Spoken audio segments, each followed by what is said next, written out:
Hi, welcome back to my YouTube channel, and I hope you've been keeping well and that you've been looking after yourself.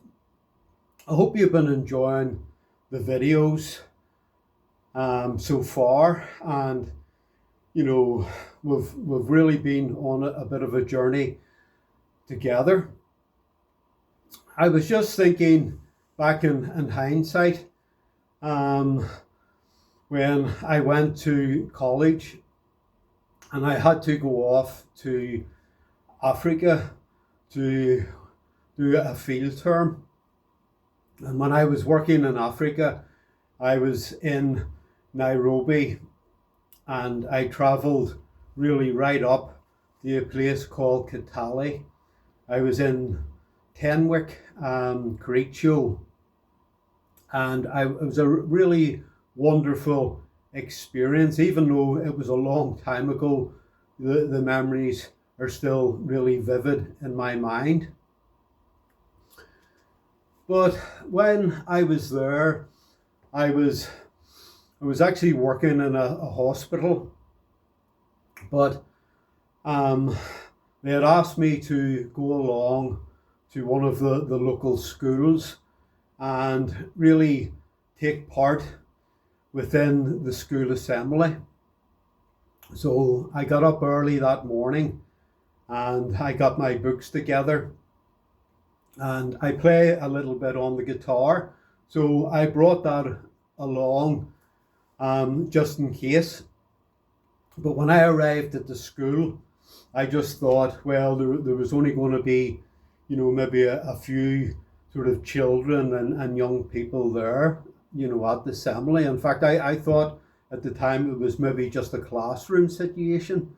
But when I arrived there, the room was quite large and all the seats, they were all soon taken up. But the classes, they still seemed to come in, and they then filled the walls and they stood around all the walls as well. So I was really glad that I'd brought my guitar, um, well, just to help me through. Um, I introduced myself and I had said, Jambo, but they all began to laugh. And I said, no, they said it's hum Jambo, and which is speaking to a wider audience. But again, we got together and I know a few chords on the guitar and, various songs as well. So we began to sing. And to my surprise, that the whole school, they actually came in and they started to harmonize, and it was fantastic. In fact, they really helped me out and it sounded really, really good. And, as I say, it was a wonderful, wonderful experience and something that will stay in my mind, right until the end of my life on this earth. But anyway, when I had finished sort of chatting to all the children and sort of giving encouragement, and we had sung quite a few songs in Swahili as well, I left the school, but I was accompanied by a young student because I was at the local college there as well. So he had said more or less about going on it was a shortcut. And as I went through, naturally I wasn't sure, even where I was going. He was my guide. But I know there was like the buses, they were called like a matatu. And we had to go and get on to one of these buses. But it was a very rural part and sort of very isolated indeed.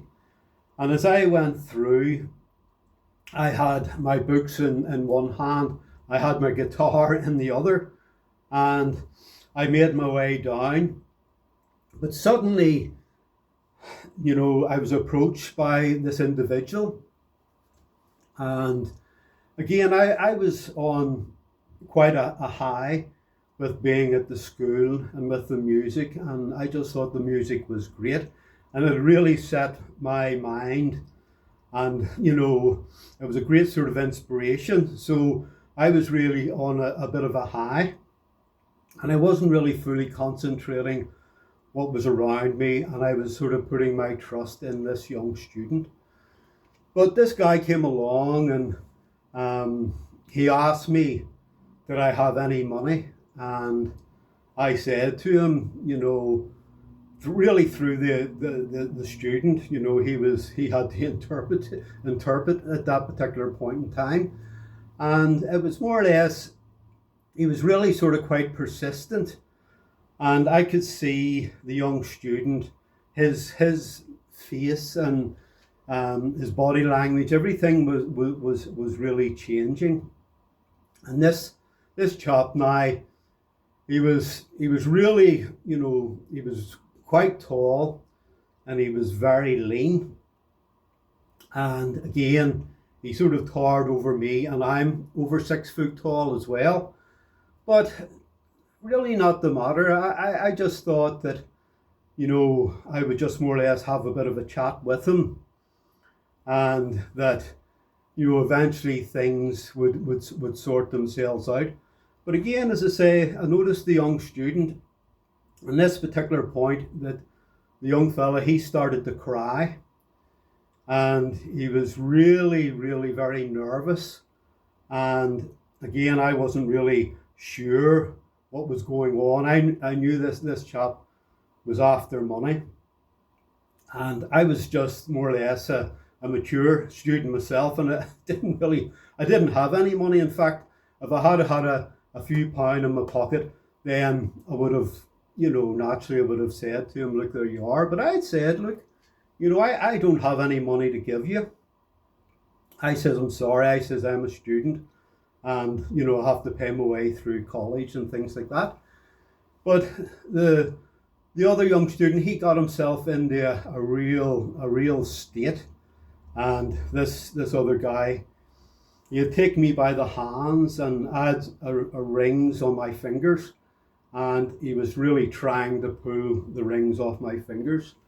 And I would be quite strong as well, and in a gentle way, I let him see that his strength wasn't overpowering me. But I continued to talk, I continued to smile. I was aware of my situation that I was in.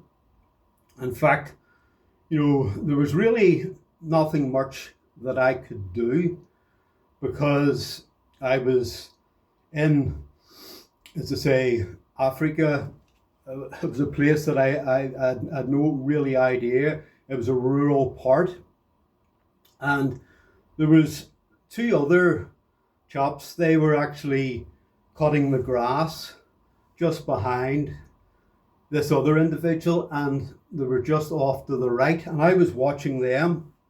And it was the rainy season, and as the blades, the machetes they were using to cut the grass, which I thought I'd never seen this before, someone using the like of the machete there to cut the grass. And I could smell the grass, and I was quite very, very relaxed within myself. In fact, I had sort of been trained in what is known as low arousal, and it's really in a way that I used this low arousal in a form of self-defense, and I wasn't going to really press this man's buttons. I wasn't going to argue with him. I wasn't going to escalate the situation, even though I was aware what was happening. And at this point, he raised his right hand to hit me. And as I say, I'd set my guitar more or less on the ground and the books as well. And as he lifted his hand, he stretched it far above my head to come down. And the only thing that I could think of at the time was just simply to turn my head. And I turned my head and I just patted the side of my face and more or less directed his attack or his either punch. But I could see that his hand was flat, and I knew that it would be painful. And sometimes nearly a punch is better than a severe slap really across your face. The two guys with the machetes, they were still cutting the grass, but they become aware of what was happening. And I was told that when I was working in Nairobi as well, if there was anything that was happening, was to, just to get away very quickly. But, it's like a hyper arousal where your body system goes into that fight or flight mode. And again, it was either the fight or the flight. But where could I run to? I was really unsure of my sort of geographical sort of position. And again, these other two the two chaps with the machetes, what was going to happen? Were they going to take my side, or were they going to take the side of this individual? The young student, he was had lost control of everything. He was crying. And in fact, he got himself into a terrible state indeed. But he still, persisted, and I still applied the low arousal, and I tried to appease him. But as I said, it came to that point where he raised his hand. So I just then had told him, listen, I just have no money to give you. And he raised his hand up very high to come down. So I turned my head and just gave him, that opportunity to get rid of that tension and that sort of aggression there. But really, to my surprise, not only did his right hand go up, but his left hand went up, and he turned on his heels and he started to run. And as he ran away, he started to flap his hands in the air with complete confusion. And I'm not sure exactly what he was saying, but again, as I say, just keeping that situation very calm and keeping that low arousal and not trying to escalate that situation any further. I went home, I got on the matatu, and off we went. It was a great experience. There was goats, there was people on top of the matatu, there was very little room. And I wasn't at all really stressed by the whole situation until later on one of the principals of the college approached me and said that he believed that I'd really an experience and a really bad situation, and he more or less apologized and said that the student should have kept to the right sort of pathway and he shouldn't have went that way. But anyway, I believe that having the low arousal put me in a real sort of privilege and advantage, and it helped to calm that situation. If I had have maybe hit out, maybe dropped down to my knees and then hit this chap in the ribs, what was going to happen with the other two guys with the machete? What was going to happen to the student? And lucky enough, I'm here today to tell this story. But later on that evening, I had to go to Tenwick Hospital, and I was on the wards, and as I went round the wards and I was having a chat with the patients, and I brought my guitar as well, because no matter where I went, I had my guitar with me, and it was a great form of communication, and especially music.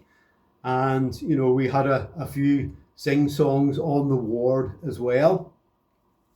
But one of the doctors, he introduced me to this chap, and he was just lying at his bed. And at the same time, the doctor explained to me, more or less, that he was a Maasai warrior. And he was out guarding his cattle when a lion actually came in to steal one of the herd. In Africa, they have more or less like an enclosure, and these are like big long logs, or they're tree trunks that's planted into the ground and sort of extend really maybe up 7 feet, 8 feet up into the air. And the lion will come in and it'll run right up the side of these trees down into the enclosure, and it'll take one of the cattle. It'll take the cattle by the throat and throw it over its back, and then climb back up the trees again, and off they would go with their prize or their catch.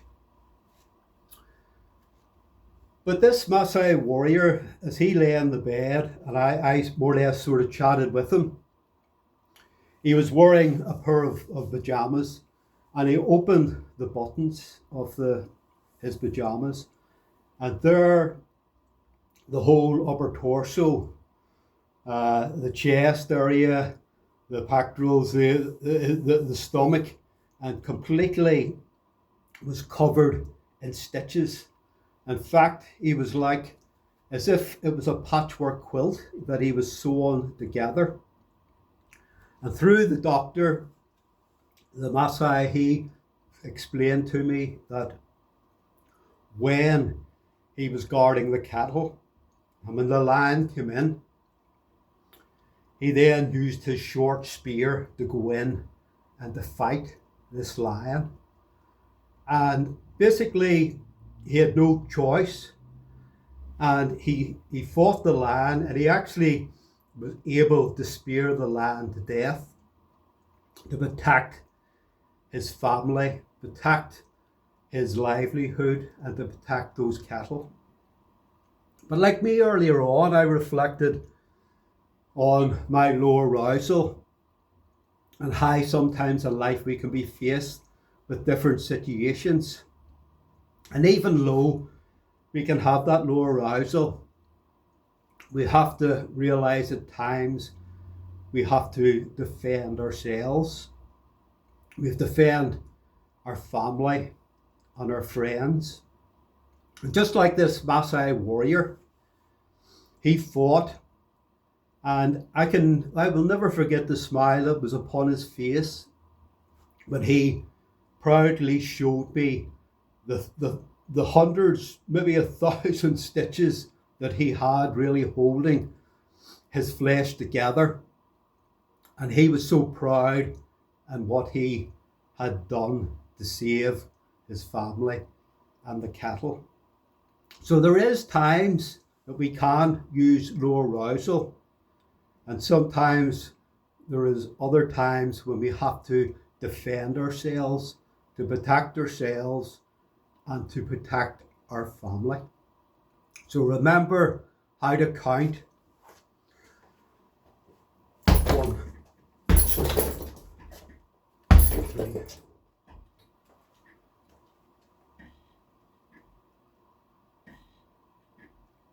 4,